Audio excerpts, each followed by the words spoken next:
Christophe. Solène. Allez-y, faites des miracles. Solène, vous avez envie de changer de corps? Oui. Bah voilà, la réponse elle est dans le reportage, vous allez voir. Aujourd'hui c'est comment changer de silhouette, comment trouver du galbe et de la tonicité. Je vous laisse regarder. L'arnaque.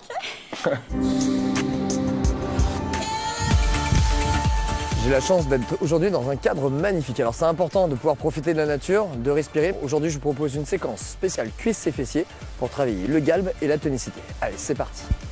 Premier exercice, un excellent exercice pour travailler l'extérieur de la cuisse. Alors vous partez bien sur un pied, vous stabilisez bien en engageant les abdos, le dos bien droit. On va simplement chercher à dégager la jambe sur le côté en essayant de souffler lorsque la jambe s'éloigne. Ça c'est l'option de base. Option numéro 2, on va augmenter un petit peu la difficulté en plaçant le bras opposé vers le haut et sur le côté. Allez, c'est parti. Une quinzaine, une vingtaine de répétitions.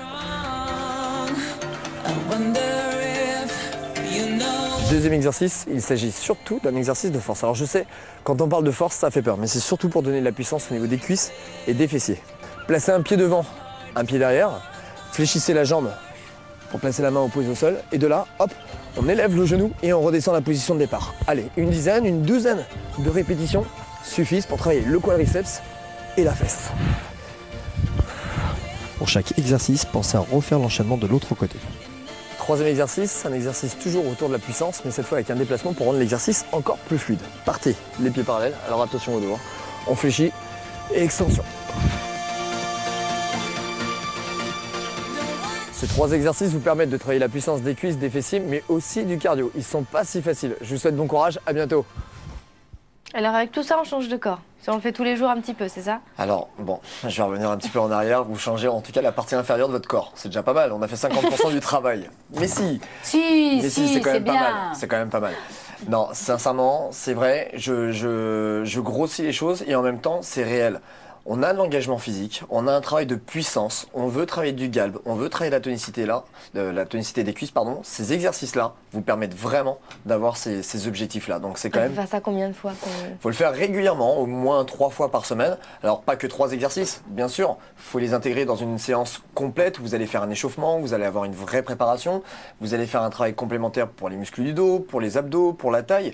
Mais si vous travaillez. En fait, faut faire ça en plus de tout le reste bien pour changer sûr, de corps. Oui, d'accord. Bien sûr. Mais c'est pas juste parce que moi je m'étais dit tiens en attendant le bus paf paf je fais une petite fente comme ça et je peux pas parce qu'il faut faire un échauffement, c'est nul. Bah déjà rien ne vous empêche de faire ces exercices là quand vous attendez le bus, mais ceci dit, il va pas s'arrêter le bus. Mais si au contraire. Il y a des chances, mais ceci dit c'est mieux de faire un échauffement. Effectivement ça permet de monter un peu la fréquence cardiaque, ça permet de préparer les articulations à l'effort. C'est quand même des exercices très contraignants au niveau de la charge du poids du corps. On travaille en puissance contre la pesanteur.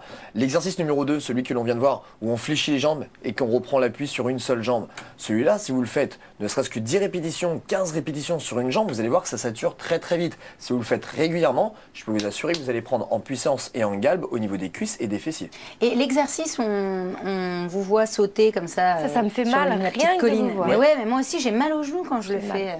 Alors déjà c'est bien de le faire sur un terrain mou, plutôt type terrain pelouse ou terrain de sport, pas forcément bien sûr sur du bitume.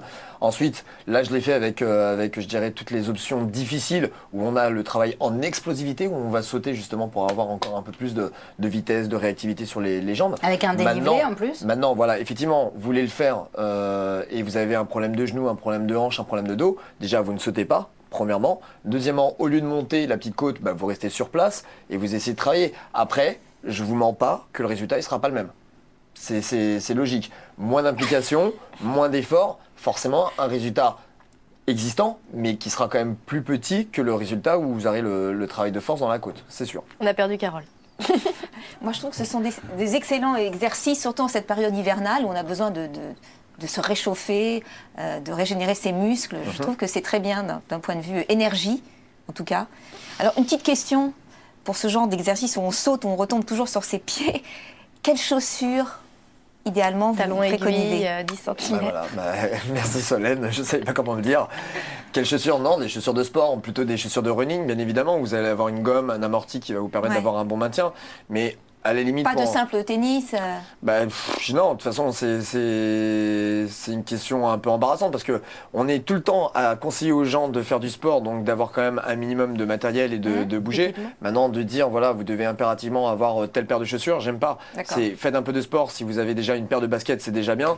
Après, effectivement, pour avoir vraiment toutes les conditions requises pour faire ce genre d'exercice, plutôt la running qui aura un bon amorti. Mais je tiens juste...